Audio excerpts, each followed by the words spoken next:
Tapi karena sesuatu hal menyangkut dengan keimanan saya, jadi saya gundah gitu loh. Selesai saya ketiduran, habis tidur itu saya bermimpi untuk berjualan bakso gitu lah. Karena sesuatu yang paling berat itu awal kita mulai. Edisi Inspirasi Yoba TV menebar kebaikan meraih keutamaan.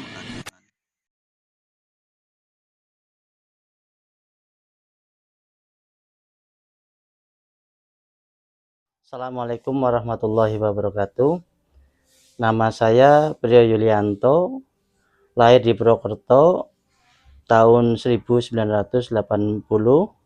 Saya awal jualan bakso itu karena kepengin dekat sama orang tua saya dan anak istri saya. Terus di dalam dunia kerja saya itu, di dalam proyek itu sudah tidak kerasan karena sesuatu hal dan kita tidak bisa menyampaikan. Beberapa tahun sebelum resign, saya terasa gundah atau bingung karena faktor pembiayaan keluarga. Karena kerja di suatu perusahaan proyek pertambangan batu itu gajinya sudah lumayan dan bisa untuk mencukupi keluarga. Tapi karena sesuatu hal menyangkut dengan keimanan saya, jadi saya gundah gitu loh. Saya punya tenggang waktu sekitar 2 tahun untuk memutuskan resign.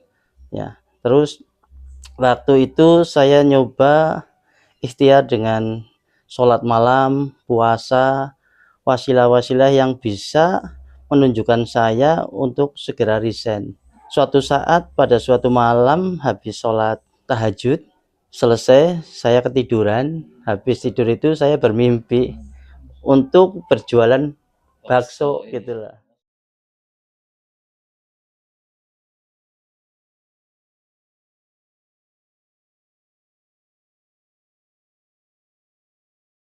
Akhirnya karena sesuatu yang dalam kondisi suci, habis beribadah sholat malam itu pasti dari petunjuk Allah. Jadi saya memutuskan untuk keluar dari dunia kerja pertambangan.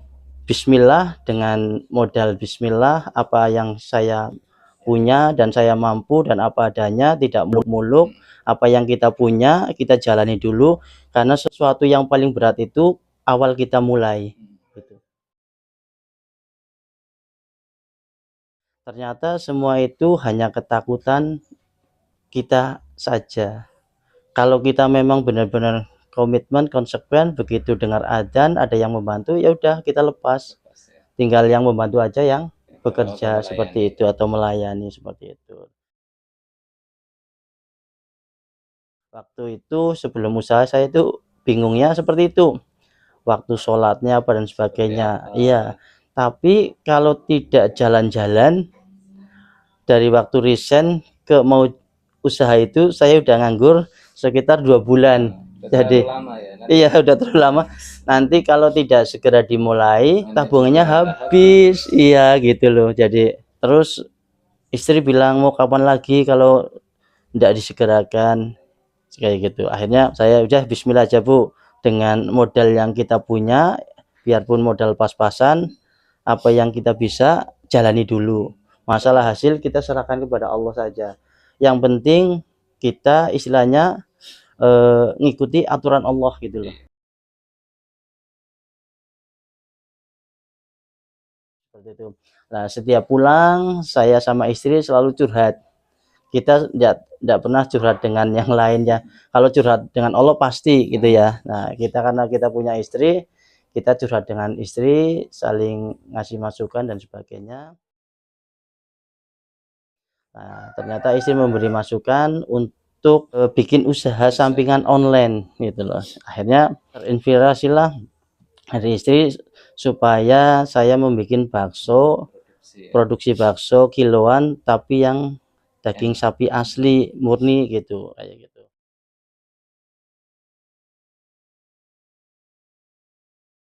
Tahap demi tahap alhamdulillah bisa bikin adonan sampai bakso jadi itu dari awal 1 kilo 2 kilo sampai puluhan kilo. Itu terakhir waktu udah gundah resign itu sudah hampir, kalau itu 30 kilo 40 kilo. Jadi akhirnya waktu itu sudah gundah dan sebagainya, saya bilang sama istri, kita mending udah resign saja, nanti online jalan, offline-nya jalan, coba bismillah dan sebagainya.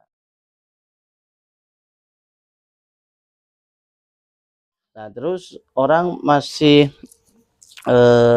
istilahnya ragu dengan bakso Super Upin Upin karena namanya itu lucu, ya kan.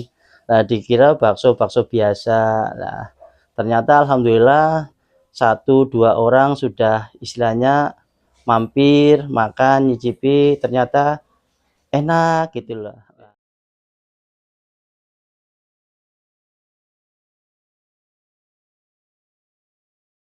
Awal merintisnya itu memang luar biasa berat itu. Saya dinasihat sama teman, usaha apapun di Purwokerto dan sekitarnya di Indonesia semuanya sudah ada, dan yang membedakan itu bagaimana usaha kita tampil beda.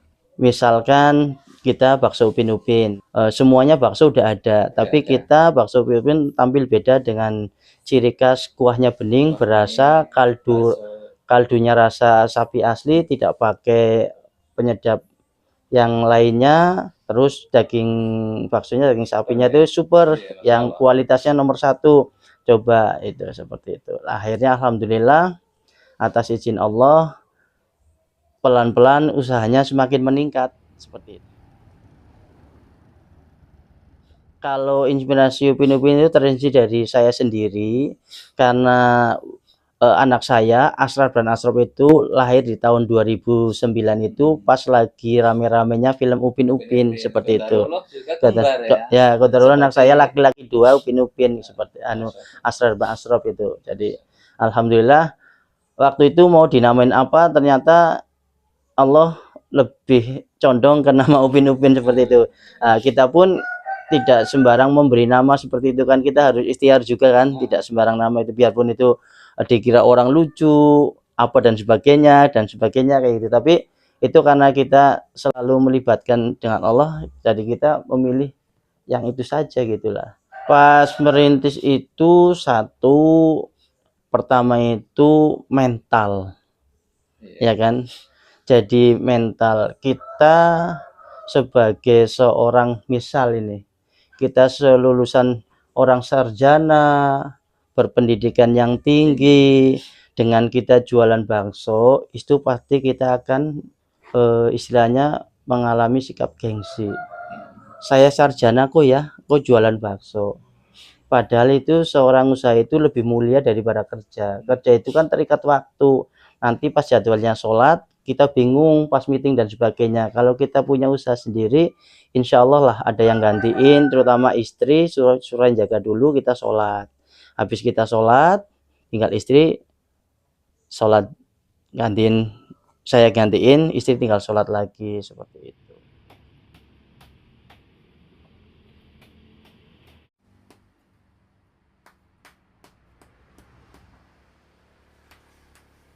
Nah, terus yang jadi mungkin bagi saya dan rekan-rekan yang paling berat itu kalau pas kita lagi modal pas-pasan ya, banyak berpikir panjang, padahal kita kan tahu bahwa Allah Maha Pemberi rezeki.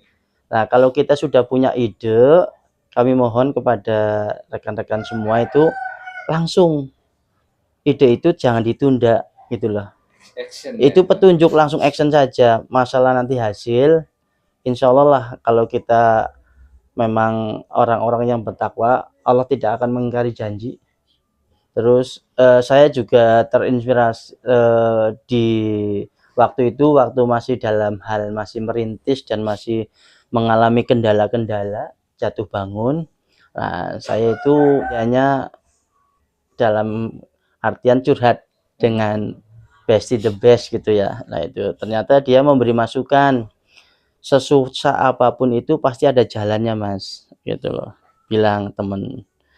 Terinspirasi juga saya dengan temen dari Purwokerto yang kerjanya dulu di Sulawesi. Dia itu di perusahaan obat. Ketika orang tuanya sakit, dia langsung resign. Ya kan? Paginya resign, malamnya mau pulang ke Purwokerto. Tapi alhamdulillah waktu sore mau pulang kerja sama Pak Direktur itu, dia tidak boleh resign dari pekerjaan tersebut. Sama Pak Direktur malah dia tetap ke Purwokerto, malah dijadikan kepala cabang di Purwokerto. Itu. Padahal dia resign demi orang tua, ya kan, tidak berpikir panjang. Nah, akhirnya saya di situ itu dia sering makan bakso di tempat saya, Upin-Upin, jadi saya ngobrol gitu loh. Nah, ternyata beliau itu cuma gampang banget gitu lah. Apa sih ya? Apa sih Mas gitu loh, saya bilang. Temui setiap hari orang tuamu, biarpun kamu tanya tentang kesehatan saja, ibu mau apa dan sebagainya, itu kan hal suatu yang kecil sebetulnya. Nanti Allah akan ganti yang lebih besar seperti itu. Kalau saya sendiri itu simple ya, saya simpelnya seperti itu. Saya punya cita-cita ya, selagi kita eh, masih bertakwa kepada Allah, Allah tidak akan mengingkari janji. Kayak gitu aja udah. Oh ya, strateginya pertama itu kita satu, kalau kita jualan itu cari bahan-bahan yang berkualitas dulu seperti itu. Terus kalau kita mau jualan itu harus bisa dimakan kita sendiri, baru bisa dimakan ke orang lain, ya kan, seperti itu. Bikin harga-harga yang standar yang semuanya bisa menikmati seperti itu, dengan cara online offline. Terus perbanyak komunitas. Biasanya kalau dari Ikhwan itu, kalau istilahnya membuka usaha, yang pertama kali beli itu dari komunitas kita sendiri, baru nanti orang lain. Nah, di saat komunitas itu merasa cocok dengan usaha kita, pasti dia akan kembali lagi dan akan menyampaikan kepada orang lain.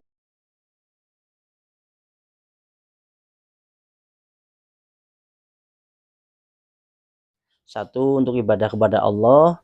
Yang kedua itu ibadah kepada keluarga, anak istri, dan ibu dan bapak, untuk menafkahi mereka semua. Sesulit apapun, terus godaan-godaan apapun, di saat kita usahanya rame atau sepi dan sebagainya, kita tidak boleh mengeluh, karena itu sudah ada takarannya rezeki kita dari Allah. Jadi kalau hari ini kita dapat penjualannya 2 juta, besok cuma 500, kita tidak usah ngeluh, bahwa itu sudah digariskan dari Allah. Jadi kita itu bentuk kita syukur. Apabila kita syukur, pasti Allah insya Allah akan menambah nikmatnya, seperti itu kayak gitu. Nah, alhamdulillah dalam usaha ini kita satu misi dan visi sama istri, bahwa istri mendukung sekali saya usaha, dan sebelum saya usaha bilang sama istri anak sendiri tentang terkait hal sholat, karena seorang laki-laki itu tidak boleh meninggalkan sholat berjamaah. Nah, alhamdulillah istri mendorong, dalam artian kalau misalkan hal waktunya nanti pas adzan, nanti digantikan sama istri anak sholat dulu. Selekas anak sholat selesai, nanti gantian istri melaksanakan sholat di rumah. Jangan dibikin rumit. Kalau kita selalu komunikasi dengan keluarga, insya Allah ada jalan solusi. Harapan anak pribadi kedepannya itu, anak bisa jadi istilahnya autopilot, dan punya beberapa usaha untuk berbagi dengan yang lain, seperti perekrutan karyawan dan lain-lain, membuka lowongan pekerjaan, berbagi dengan yang lain. Nah, terus kalau kita sudah bisa memanage sendiri seperti itu, kita berbagi rezeki, kita istilahnya bisa mengatur waktu-waktu sholat kita sendiri, terus kita lebih banyak istilahnya mendekatkan diri sama Allah lah, dalam arti kalau ada kajian bisa berangkat, tidak ada alibi lagi apa istilahnya capek loh, saya capek habis dagang dan sebagainya. Saya juga bilang sama istri harapannya ke depan itu saya bisa ngaji bahasa Arab lagi sama ilmu nahwu sorof seperti itu, karena iya dulu udah jalan seperti itu, tapi ini terkendala apa mungkin lagi fokus dulu ya, fokus dulu, nanti setelah fokus insya Allah saya itu rencana di tahun 2026 saya sudah bisa mentas lah, dalam arti bismillah, dengan modal bismillah. Nanti yang penting kalau kita sudah bisa ngontrak, ada karyawan dan sebagainya, nah itu harus produksinya itu harus berapa ya, harus menutup semua seperti itu. Jadi nanti iya operasional seperti itu. Jadi kalau kita cuma hanya manajemennya awut-awutan dan sebagainya, tidak dihitung HPP dan sebagainya, nanti kita akan rumit sendiri seperti itu. Saya berharap kepada kita semua, Ana maupun antum, Ivan semuanya, kalau kita mau memulai berdagang, istilahnya kita harus percaya dulu bahwa Allah itu maha pemberi rezeki, dan dalam usaha itu kita harus serius dalam arti kita berjualannya, terus kita istilahnya usahanya itu banyak sekali, dari usaha marketing, dari usaha pengelolaan dan sebagainya, diprofesionalkan seperti itu. Yang penting kita sebagai manusia itu istilahnya semaksimal mungkin. Jangan istilahnya itu kita udah berdagang seperti ini tapi tidak ada peningkatan. Kalau misalkan tidak ada peningkatan, banyak mengeluh, itu dia cuma menjawab Allah itu sudah menggariskan takdir kita dapat sekian. Nah berarti kan orang seperti ini ikhtiarnya tidak maksimal. Jadi kalau misalkan ada ikhwan yang usahanya pas-pasan seperti ini saja, untuk ini kurang dan sebagainya, ya mohon usahanya dimaksimalkan supaya bisa mencukupi keluarga.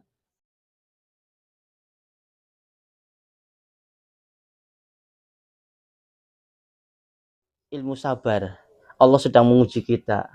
Dengan kesabaran, nanti sabar itu tidak 1-2 hari 3 hari, itu bisa nyampe setahun 2 tahun Allah menguji kita. Selepas itu pasti Allah akan memberi pertolongan yang signifikan lah. Anak pribadi yang sudah mengalami ya kan, saya itu sekitar perjuangannya yang masih nol sekali, dan kadang ada keuntungan dan tidak itu sekitar 1 tahun, sampai anak itu jujur saja ngutang SPP di suatu lembaga pondok pesantren. Nah akhirnya alhamdulillah atas izin Allah sebelum anak-anak lulus, anak sudah bisa istilahnya melunasi biaya-biaya sekolah, dan alhamdulillah anak-anak lulus dengan tidak meninggalkan hutang di suatu pondok pesantren gitu. Gitu. Ya, barakallahu fiik. Semoga usaha antum diberikan kemudahan untuk selanjutnya. Amin. Amin.